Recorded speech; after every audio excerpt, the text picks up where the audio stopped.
Back here at home, 3 Honolulu police officers charged in the death of a 16-year-old boy are expected back in court today. The hearing could potentially determine if the case goes forward at all. Dallas Ontiveros joins us live from downtown with more. Dallas? Good morning, Christina and Kelly. That's right. We've been covering a preview of this throughout Wake Up Today and now Take Two, with that hearing starting at 1:30 this afternoon. And here to give us a breakdown on what we can expect, we have our legal eagle friend, Megan Kao, who joins us here on Take Two. Good morning, Megan. Aloha and good morning. Thank you for joining us here and really just giving us the details that we need to know. So before this preliminary hearing starts, there's a couple motions that need to get out of the way. Can you tell us about it? Sure. So the defense team has filed 2 motions. The first motion that needs to be heard first is a motion to recuse Deputy Prosecuting Attorney Christopher Van Martyr from the case.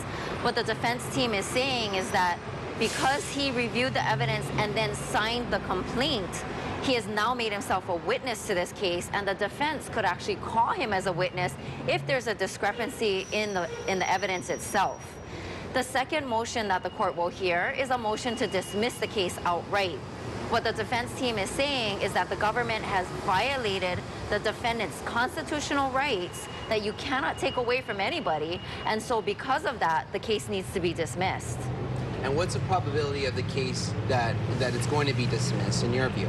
I mean, we never know what a judge or a jury will do. We can never foresee what's going to happen, but I have read the motions. I'm familiar with the law.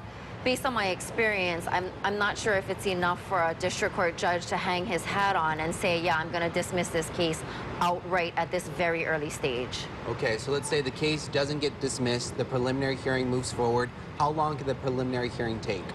Typically, a preliminary hearing takes one afternoon between 1:30 and 3:30 p.m., but given the fact that this case was a 3-hour presentation to the grand jury and there are 3 defendants, each have their own counsel, they're each allowed a full and fair cross-examination, I'm expecting this preliminary hearing to take at least 2 weeks.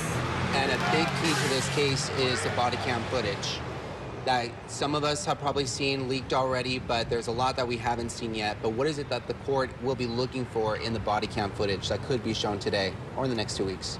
The court's going to be looking at whether or not these police officers were justified in shooting. If the officer was in fear of serious bodily injury or death, or an actual act of serious bodily injury or death, the police officer is justified in using deadly force. So those video cams are going to be key evidence to the determination as to whether or not those officers had that belief at the time.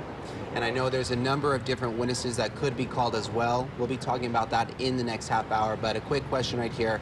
A lot of people have been paying attention to this case. How many people do we think we could see around the afternoon before 1:30? You mean observing? Yes. Yeah, based on the people that I've talked to, I'm expecting about 500 people to be here in support or not support of the 3 officers.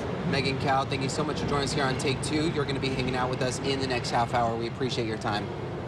And a heads up, we did reach out to the prosecutor's office for comment. They did respond saying that they will not be speaking at this time, but if there is any future updates, we'll definitely keep you posted. Reporting from downtown, Dallas Ontiveros, KHON2 News, working for Hawaii. Thanks for the live update, Dallas. Meanwhile, the search continues.